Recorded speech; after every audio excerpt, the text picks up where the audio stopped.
There's gonna be another devlog while I'm doing the dishes, because why not? And again, it's not about the game is still working, it's still going, everything is being developed, everything is getting there. But today about solo developing, and what I try to realize, what's gonna be the progress. The tap isn't working like this. Yay. What's going to be the progress metric for the solo developer in the world where you have many things going on, and some people saying the impressions and the actual downloads matter. Some people say it's the playtime that matters. Some people say it's only the money that it's the metric, how much you made on the game, and the game can be popular, but if you're not making much, it doesn't make any sense to continue there. And there are people saying that, and everybody has a point. Everybody has their own opinion, but I was trying to deduce it down to something more understandable, something that you can grasp and imagine how it's going to work out while you're developing the game, because you're never going to know how much money you're making. You're never ever going to know how long is it going to take you to make the game when you start making the game, or like any kind of product software. But specifically about the game industry, you never know how much resources it's going to take and how much profit it's going to bring. So you should put your goals, if you're not a person who does it out of only monetary and financial interest, if you're a person who is actually interested in making games, who has made it its passion, and it's been passion for a while, if you're a person who tries to contribute to the industry with something new, with something interesting, if you're that kind of person, you're definitely not just going to measure your success by the money you make. You probably going to measure your success by the amount of impressed players you had, the amount of like good feelings you brought out of the players, or like you can look it through Reddit, you can look it through YouTube with like highlights, you can find it anywhere. But people are playing the games and buying the games for certain reasons. People are buying the games to play with their friends. People are buying the games to play against their friends. People are buying the game to enjoy their time and relax. Some people are buying the games to sweat, to enjoy the story, or to enjoy the graphics or the gameplay. Everybody finds something in the same piece of product, and it's totally normal that your game will appeal to a certain audience, and there will be a niche outside of the audience that will also be interested in your game for completely different reasons. But I'm bringing my point forward about, you have to think how much resources and time, how much of your own power you're putting into the game across, let's say, the timeline you're making the game. You have to think, how much joy does it bring you to make the game itself, like to bring the world to reality, because you can be making a simple game that has basic lore and like simple mechanics, and you can be making a very complex game or something storytelling that is all about imagination and lore, and there's not much mechanics going on. But my point is, you will be invested in this game mentally and physically. So making something that drains so much resources will only prove useful if it brings back as much good. And I'm not saying in pure profit revenue, or like in subscribers, followers, I don't know, people who supporting you on like platforms and stuff. I'm talking about the amount of time they're gonna spend willingly playing your game on their own spare time. And it's a conversion ratio, I would say, from the amount of time you spend to the amount of time people are willing to spend on the game already developed product. And the ratio itself, the bigger the second number is, the greater. People can spend years, like we're talking about GTA 6. That's not probably going to live up to some expectations, but it will definitely live up to most of it. It will exceed most expectations as well. But the time put in there is crazy. It's absolutely crazy. Since the last game came in, we still haven't seen the GTA 6, but right now the hype is going up. People are about to start making their research how to play Steam Machine or consoles or maybe PC, but they will be playing the game. Everybody will be playing GTA 6. My wife, who doesn't play games, will be playing GTA 6 for sure. So this kind of hype allows them to have a big window for development, to leave Easter eggs, to make the mechanics impeccable, to make everything work in unison, and they can take all the time in the world because they know that people will be playing their game and it will sell. It doesn't matter in terms of numbers, because just like GTA 5 proved, you can make the money after the game is released with in-game transactions, the in-game currency. They will make their share. Like, Rockstar Games are not stupid people. They are literal geniuses and they know how to operate in this industry. So they are a good prime example of spending a lot of time for the game that will definitely be enjoyed by many.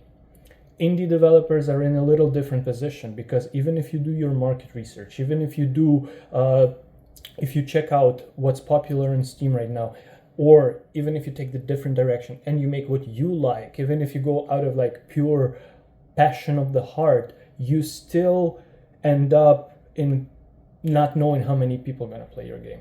You can expect that a certain genre or a certain type of the game will bring certain type of the players, and it really depends. Let's say first person shooter definitely have way bigger player base than, let's say, I don't know, cooking simulators, or like, let's say, I was saying about like Overcooked, but let's say anything that's like party games, because it just requires more people to play.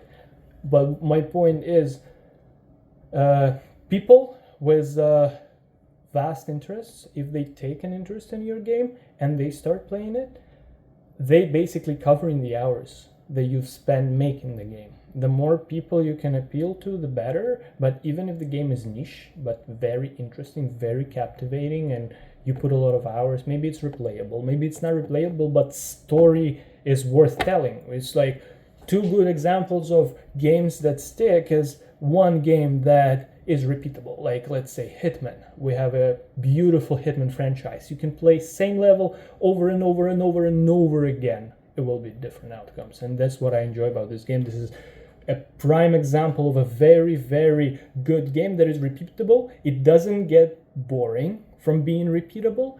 It's still a very creative environment in terms of you can use your imagination.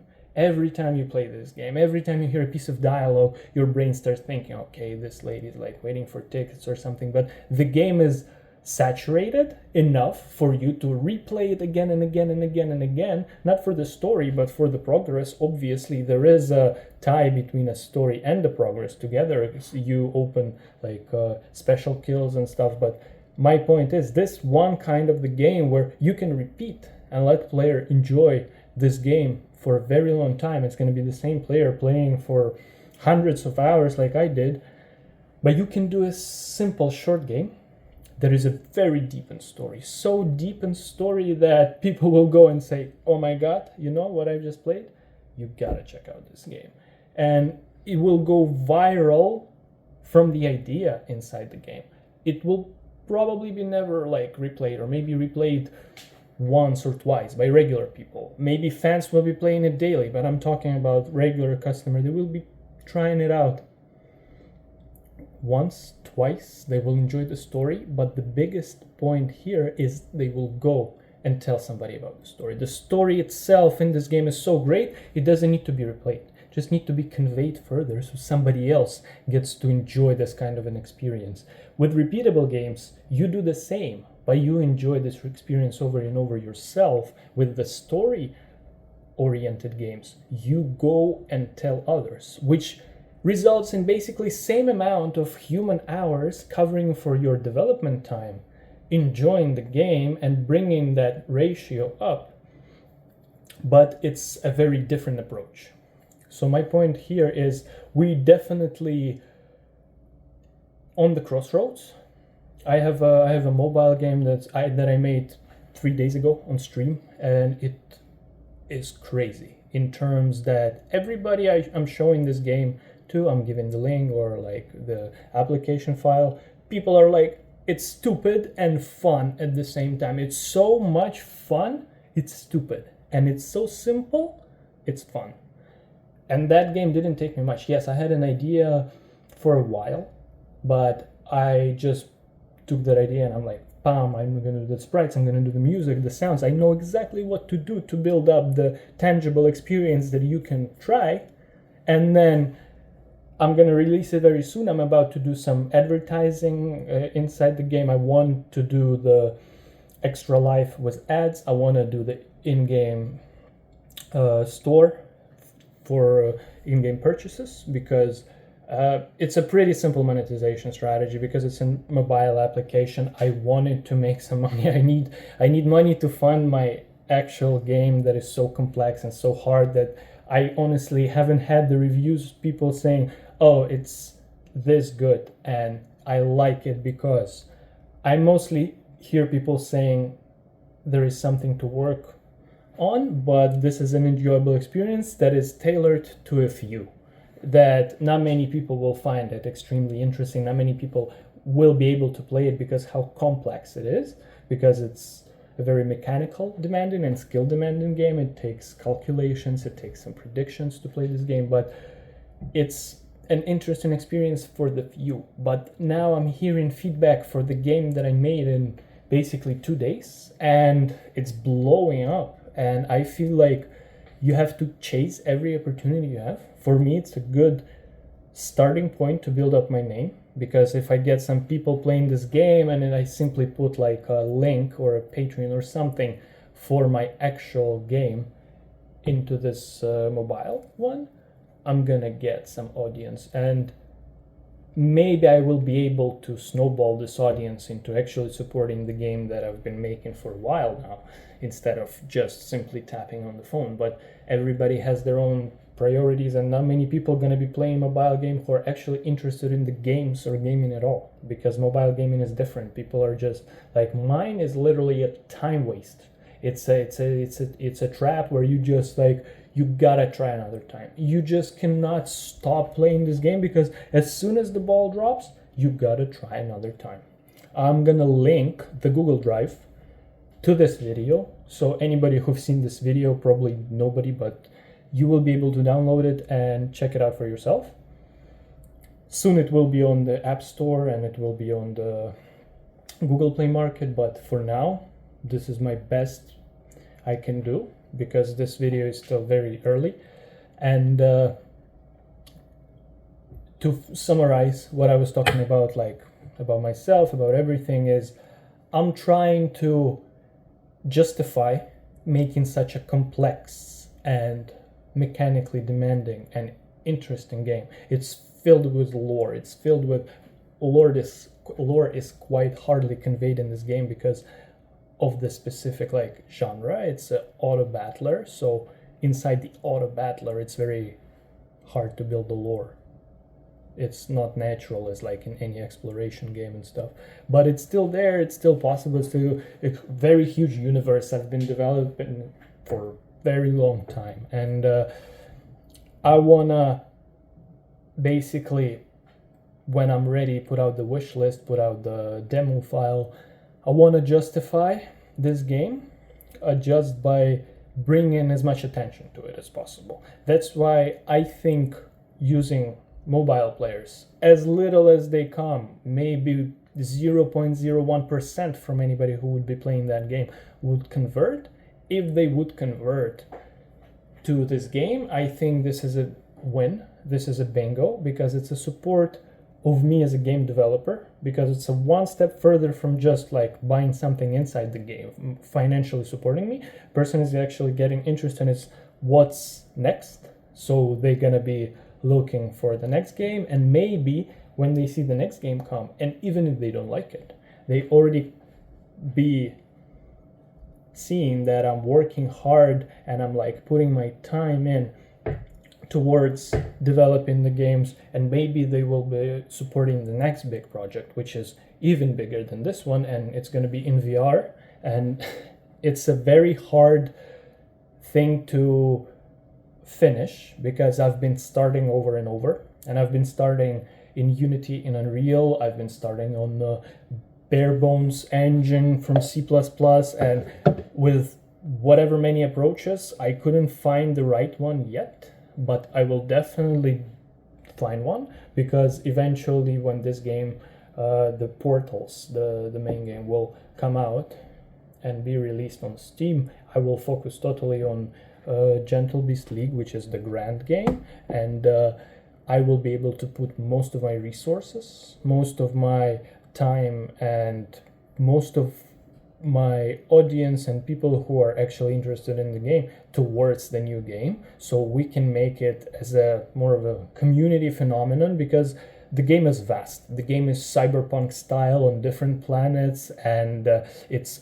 not an open world, but it's massive levels, huge sequences, replayability, and a lot of lore.